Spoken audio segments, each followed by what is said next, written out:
E vamos partir para a análise com Cristian On, da Associação Venexus, e Sabrina Medeiros, especialista em defesa e segurança por videochamada. Aos dois, muito boa tarde, obrigada por estarem connosco. Sabrina, podemos começar por aqui, precisamente por este telefonema entre Joe Biden e Lula da Silva sobre a Venezuela. Será certamente um dos temas. Que papel é que pode ter aqui o Brasil e também os Estados Unidos?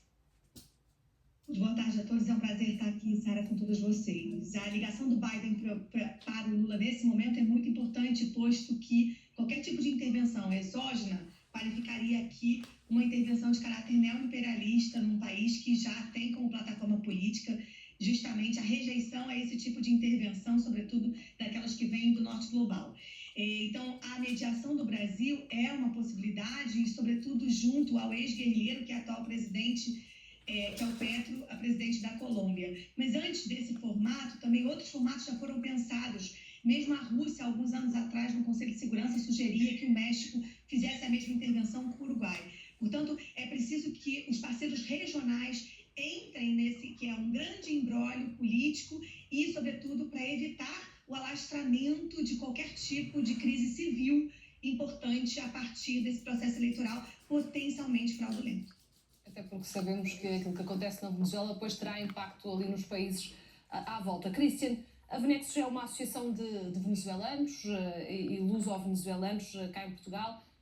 Como é que têm acompanhado o que está a acontecer na Venezuela? Que relatos é que têm recebido, nomeadamente destes protestos que têm estado a acontecer nas ruas? Boa tarde a todos. Nós estamos com poucas horas de sono, a diferença horária. Hemos estado acompanhando diretamente, praticamente com 2 horas de sono diárias desde o sábado. Nós estivemos em um consulado, acompanhamos todas as votações no domingo, fizemos uma concentração no domingo, uma concentração ontem, e hemos falado tecnicamente de hora em hora, hemos falado com o Venezuela. A gente está na rua, nós não perdimos, aqui tem atenção a isto, nós não perdimos, okay? Nós ganhamos as eleições, não é? A gente vai dizer que nós perdimos, nós não perdimos. Quando Maduro declara através do CNE que contabilizaram 80% dos votos e ele vai declarar ao presidente, é absurdo. Em nenhum país do mundo, nós com 80% dos votos, nós decidimos qual vai ser o presidente. E isso se comprovou, faltavam 2,5 milhões de votos, e quando esses 2,5 milhões foram contabilizados, comprovamos que teníamos 73%.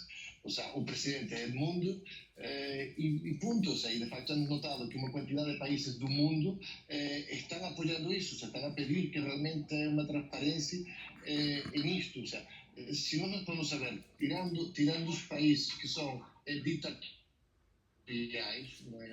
Rússia, Irão, Nicarágua, Cuba, o resto dos países não são pronunciados a favor de Maduro. Okay? O sea, nenhum deles ha dito, okay, nós aceitamos as eleições em Venezuela. Por o contrário, okay, não han reconhecido o mundo, é verdade, mas o que estão a pedir é que se verifique a transparência da eleição. Isto é um sinónimo claro a nível internacional daquilo que está acontecendo. Os Estados Unidos têm um papel... E é por isso que as pessoas estão nas ruas em protesto. Eu pergunto-lhe quais são os relatos que têm recebido destes protestos. Já houve 7 mortos, apesar de os números virem de organizações independentes. Oficialmente não temos esses números. Que relatos é que têm recebido destas manifestações?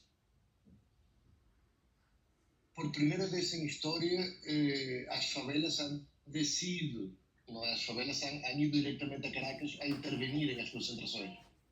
Antigamente, nós temos em Caracas a favela de Petare, o bairro de Petare, que é o maior bairro da América Latina, a gente do bairro ficava lá acima do bairro. E por primeira vez a gente do bairro foi para Caracas, em massa. O sea, e isto que nós estamos a ver, nós temos vídeos, como você está a mostrar, não com centenas, senão com milhares de pessoas nas ruas. Há havido atropelos. Nós temos uma milícia não militar, que o Maduro diz que não é parte deles, mas é uma milícia comprada, que nos ha ido atacando diariamente. Já estes mortos, especialmente assim, produzidos por isso, temos estudantes das universidades a lutar com uma força feroz. Mas aqui a grande diferença que nós temos: a ama de casa, temos o pai, temos o porteiro, temos o irmão, temos o idoso, temos o jovem. Nós temos vídeos com crianças de 12, 11 anos a manifestar-se nas ruas por primeira vez, o povo em peso está nas ruas. E nós o que estamos a pedir é ao poder militar, e isto que para nós é muito importante, os assuntos se resolvem em Venezuela.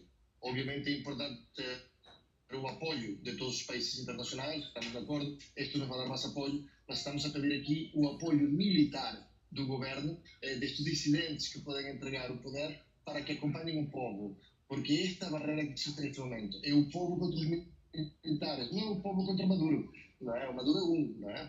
É o povo contra os militares. Isso que nós estamos a pedir agora, que os militares entrem armas, fiquem quietos e que haja algo pacífico. E são muitas as manifestações e por aquilo que percebemos ao longo da tarde vão existir manifestações, quer da oposição, quer também de apoiantes a Maduro. Sabrina, ajude-nos a perceber que argumentos é que tem, afinal, a oposição para alegar fraude eleitoral e a que mecanismos legais é que pode recorrer? Essa é uma importante pergunta, porque o primeiro elemento, que é a participação da comunidade internacional, é tratado a partir do que foram os acordos de Barbados, que em outubro de 2023 foi um grande formato que desenhou, com base em negociação internacional, o que seriam os procedimentos de observação eleitoral dentro da Venezuela. Quando o governo do Maduro decide, por conta própria, eliminar alguns desses observadores, por exemplo, a própria União Europeia, né, ele deixou de ser compliant com os acordos de Barbados. Isso incluiu várias autoridades e também organizações independentes. E essas organizações independentes, só algumas delas foram permitidas justamente em favor do Maduro, para que ele alegasse de que foram procedimentos de critérios que não foram cumpridos pelas organizações. Esse é o caso, por exemplo, do Centro Carter, nos Estados Unidos. Mas essas poucas organizações que foram acreditadas para isso também já se manifestaram a favor da difusão, da divulgação por parte do governo Maduro de atas de forma detalhada. E esse é um procedimento rigorosamente pertencente à lei eleitoral da Venezuela, de modo que a votação, e vamos explicar um pouquinho desse sistema eleitoral. O voto não é obrigatório, portanto, a chamada para as pessoas votarem na urna cria aqui condições de legitimidade, porque hoje a gente tem mais de 50% de votantes, e além disso, esse voto é eletrônico numa urna que depois o voto é impresso. Então, é possível sim a confirmação dupla desse processo eleitoral, desde que as comissões possam participar dessa confirmação. Portanto, a questão é, será que há abertura para isso?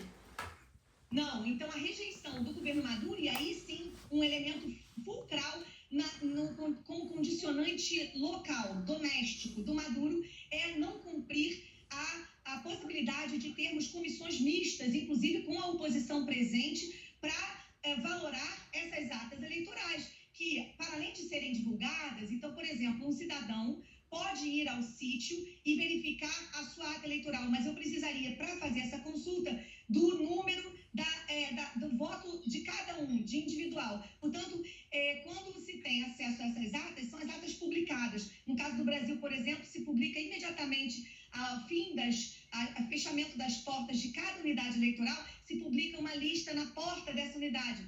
E é isso que a oposição tem recolhido naturalmente. Portanto, o acesso às atas de modo formal e, portanto, a existência de comissões que validem essa contagem nas próximas horas é condicionante fundamental e constitucional na Venezuela. O que não quer dizer que o Maduro esteja disposto a cumprir quaisquer desses quesitos. E isso pode configurar a Maduro, mais uma vez, dentro de um regime fechado, tal como o Ortega ou todos os outros seus apoiadores. Um último elemento importante é que há uma diferença desse processo eleitoral dos demais, o que não quer dizer que os demais, os anteriores, como 2018, também não foram fraudados. Mas, nesse caso, há dois elementos fundamentais distantes. O primeiro deles é que as últimas eleições de 2020 foram boicotadas pela oposição. Portanto, não houve candidatos eleitos dessa oposição de forma expressiva. O segundo elemento é que agora não só não desistiram, como por ser uma eleição presidencial, com base numa maioria absoluta, eles então conseguiram convocar, a despeito da presença do Maduro em 13 partes da própria cédula de votação, dando ali uma maioria, incitando o voto dessas pessoas no Maduro, nas primeiras mesmas fileiras 13 figuras do Maduro, apesar disso, as pessoas puderam ter o seu voto livre. Então, esse aqui digamos... Puderam ter o voto livre, nós já chegámos ao fim do nosso tempo, mas Christian, ainda lhe queria perguntar, tendo em conta que representa uma associação de venezuelanos que estão cá em Portugal e muitos deles tinham um sonho de regressar. Agora, com a reeleição de Maduro, como é que fica esse sonho? Nós ainda temos o sonho, nós não hemos perdido o sonho, ou seja, nós conseguimos, nós voltamos a dizer, nós ganhamos, não é? Ou seja, nós acreditamos que esta semana vai ser decisiva. Obviamente, se por um azar divino, e esperamos que Deus nos ouça, ele não fique, muita gente vai regressar. Se ele fica, muita gente vai sair. Isso está garantido. Ou seja, se ele fica mais 6 anos, muita gente da Venezuela, nós somos 8 milhões fora. Okay? Se ele fica, milhões vão a sair, isso está totalmente garantido. Mas nós acreditamos que esta semana vai ser muito decisiva, a mais tardar a próxima, e que nós vamos a ganhar. Veremos como será esta semana. Christian, Sabrina, muito obrigada aos dois. Boa tarde. Boa tarde. Obrigado.